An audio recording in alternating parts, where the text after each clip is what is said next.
উত্তরার মাইলস্টোন কলেজে বিমান বাহিনীর F-7 বিজয় প্রশিক্ষণ বিমান বিধ্বস্তের পর এখনও উদ্ধার অভিযান চলমান রয়েছে। উদ্ধার অভিযান পরিচালনা করছেন সেনাবাহিনী, ফায়ার সার্ভিসের 8টি ইউনিট সহ স্বেচ্ছাসেবীরা উদ্ধার অভিযান পরিচালনা করছেন। এখনও কিন্তু উদ্ধার কাজ চলমান রয়েছে, এখনও উদ্ধার কাজ শেষ হয়নি, তেমনটি কিন্তু আমরা জানতে পেরেছি। এবং বেশ কিছু সংখ্যক হতাহতের ঘটনা ঘটছে। মাইলস্টোন কলেজে যে বিমান বাহিনীর যে প্রশিক্ষণ বিমানটি বিধ্বস্তের পর এখন যদি এখানকার পরিস্থিতি একটু যদি বলি, সেনাবাহিনীর পাশাপাশি বিজিবি, পুলিশ, আনসার এবং স্বেচ্ছাসেবীরা বিভিন্ন আশেপাশের স্কুল, কলেজ, বিশ্ববিদ্যালয়ের শিক্ষার্থীরা যে যার যার মতো করে পারছেন তারা কিন্তু স্বেচ্ছাসেবীর ভূমিকা পালন করছেন এবং উদ্ধার অভিযানে অংশ নিয়েছেন। এবং আপনাদেরকে একটু আগে যেমনটি দেখাচ্ছিলাম, ওই উদ্ধার অভিযান পরিচালনা করতে গিয়ে সেনাবাহিনীর অনেক সদস্য কিন্তু আহত হয়েছেন এবং অনেক রক্তের প্রয়োজন, এই জায়গায় অনেক রক্তের প্রয়োজন। এবং যাদের রক্তের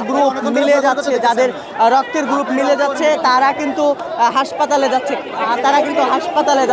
তেমনটি কিন্তু আমরা কিন্তু সেটি কিন্তু দেখতে পাচ্ছি, সেটি কিন্তু আমরা আপনাদেরকে দেখাচ্ছিলাম। যাদের রক্তের গ্রুপ মিলে যাচ্ছে, যেমনটি দেখাচ্ছিলাম, একটু পরপর কিন্তু অ্যাম্বুলেন্স আসছে এবং এখান থেকে উদ্ধার করে নিয়ে আশেপাশের যে বিভিন্ন হাসপাতালগুলো রয়েছে সেই হাসপাতালগুলোতে কিন্তু স্বেচ্ছাসেবীদের নিয়ে যাচ্ছেন। যারা রক্ত দিবেন তাদেরকে কিন্তু এখান থেকে নিয়ে যাওয়া হচ্ছে। বেশ কিছু সংখ্যক যারা আহত হয়েছেন তাদের কিন্তু অনেকের রক্ত প্রয়োজন, যার কারণে আশেপাশে এখানে বাংলাদেশ হসপিটাল রয়েছে, এর পাশাপাশি বিভিন্ন ছোটো বড়ো ক্লিনিক রয়েছে, সেই ছোটো বড়ো ক্লিনিকগুলোতে কিন্তু আহতদেরকে নিয়ে যাওয়া হচ্ছে এবং অনেককে ঢাকা মেডিকেল পর্যন্ত নিয়ে যাওয়া হচ্ছে এবং অনেককে বিমান বাহিনীর এবং সেনাবাহিনীর হেলিকপ্টারে করে উন্নত চিকিৎসার জন্য দেশের বিভিন্ন হাসপাতালে, বিভিন্ন জায়গায় নিয়ে যাওয়া হচ্ছে, তেমনটি কিন্তু আমরা জানতে পেরেছি। এবং আপনাদেরকে এই মুহূর্তে সরাসরি দেখাচ্ছিলাম, স্বেচ্ছাসেবীরা অ্যাম্বুলেন্স নিয়ে আসছেন, আশেপাশের বিভিন্ন হাসপাতালগুলো থেকে অ্যাম্বুলেন্স নিয়ে আসছেন, তেমনটি কিন্তু আমরা দেখতে পাচ্ছি। এবং এখানে এখন পর্যন্ত আপনাদেরকে যদি একটু বলে রাখি, এখন পর্যন্ত যারা মাইলস্টোন কলেজে যে সকল শিক্ষার্থী পড়াশোনা করেন তাদের অভিভাবকরা এই কলেজের সামনে এসে অনেকে আহাজারি করছেন, এখন পর্যন্ত অনেকের সন্ধান পাননি, তেমনটি কিন্তু আমরা দেখেছি। শিক্ষার্থীদের পরিবারের সদস্যরা কিন্তু বেশ উদ্বিগ্ন রয়েছেন, তার প্রিয় সন্তানকে এখন পর্যন্ত অনেকে পাননি, যার কারণে হচ্ছে এখান থেকে যারা আহত হয়েছেন তাদেরকে উদ্ধার করে আশেপাশের হাসপাতালগুলোতে নিয়ে যাওয়া হচ্ছে এবং যার কারণে অনেকে তার সন্তানকে খুঁজতে এসে অনেককে এখন পর্যন্ত পাননি, যার কারণে অনেকে এখানে আহাজারি করছেন। এবং আশেপাশের আকাশ বাতাস কিন্তু এখনও ভারী রয়েছে।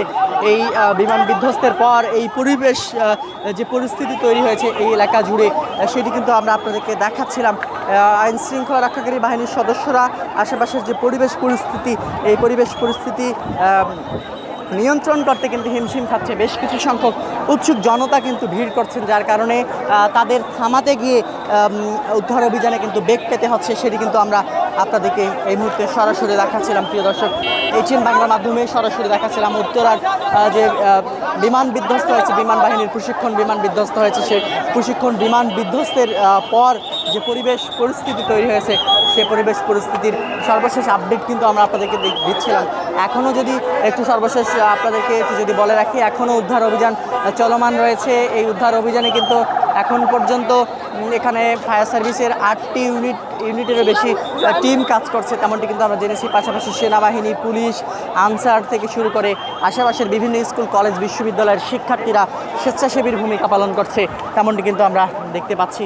তো এই ছিল এখন পর্যন্ত এখানে যে উদ্ধার অভিযান বিমান বিধ্বস্তের পর, বিমান বাহিনীর বিমান বিধ্বস্তের পর যে উদ্ধার অভিযান পরিচালিত হচ্ছে তার সর্বশেষ পরিস্থিতি। আবার যদি একটু বলে রাখি, রাজধানীর উত্তরার মাইলস্টোন কলেজের যে বিমান বাহিনীর একটি প্রশিক্ষণ বিমান বিধ্বস্ত হয় এবং প্রশিক্ষণ বিমান বিধ্বস্তের পর এখানে কিন্তু বেশ কিছু শিক্ষার্থী আহত হয়েছেন, তাদেরকে এখান থেকে উদ্ধার করে আশেপাশের হাসপাতালে নিয়ে যাওয়া হচ্ছে, সেটি কিন্তু আমরা দেখেছি। তো এই ছিল এখন পর্যন্ত বিমান বাহিনীর বিমান বিধ্বস্তের পর সর্বশেষ পরিস্থিতি।